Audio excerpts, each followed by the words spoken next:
Hi, everybody. I thought that I would answer a question that I get sometimes live.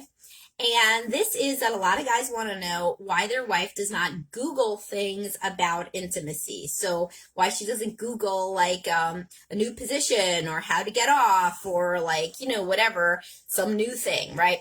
And so there's so much here, right? And I mentioned this in a podcast. You should be obviously listening to the Dr. Psych Mom show to understand more about all of these issues beyond the purview of what I could get spoken about in some small amount on video. But the point here is, why don't you Google something like better cleaning solutions to really attack the kitchen counter, or ways to promote more emotional intelligence in my second grader, or more efficient ways to pack our child's bento box? You don't Google shit that you don't even know what to Google, just like she doesn't.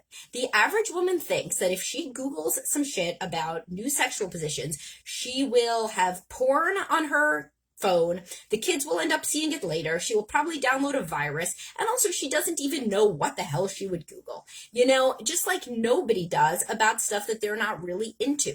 So if she said something like, why don't you, take more of an interest in organizing this house? If you have not done multiple Google searches on how to organize a closet, then you can definitely understand why she hasn't done Google searches on anal sex, because she would be terrified of the results she would get from that.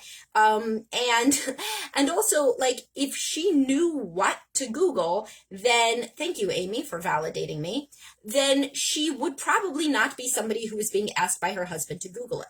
By the time that you're asking your wife to Google stuff about sexual stuff, you're already pretty sexually dissatisfied. And that usually comes because a woman is kind of scared and repressed and anxious around it, and or has no desire. So you just got to think about something that you would never Google, that women tell me all the time. Why doesn't he just Google ways to make my wife's birthday special, or quick recipes for a weeknight? Or if you're a dude and you've never Googled shit about what to put in the crock pot so that on Tuesdays when the kid is coming home from Little League at 7:30, you guys have a nutritious dinner on the table, then you really cannot get up in arms about her not Googling something that is only important to you, that she has no idea what the Google search terms would even look like. Thank you for the likes, and please do send stars if you like this video and if it is helpful, and do send likes too. So that is really kind of the baseline of what I work on with couples, is empathy and perspective taking. Many people are extremely judgmental about their spouse, but if they just tweaked the question and said, why doesn't my spouse do this? So people start off, why doesn't my spouse do this thing that I do? That is not a valid question. That question is not going to help your relationship. Why? Because they're not you.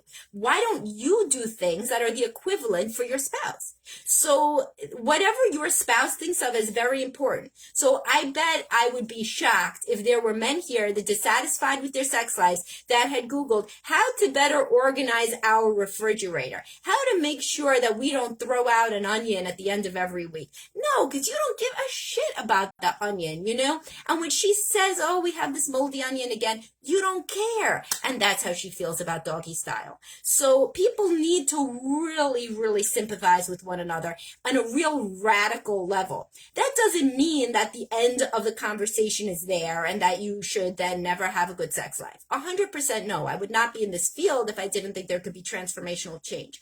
But if you are somebody unhappy with your sex life and you are thinking that that is incumbent on the other person to start researching shit, if they were that person, you would not be having a bad sex life.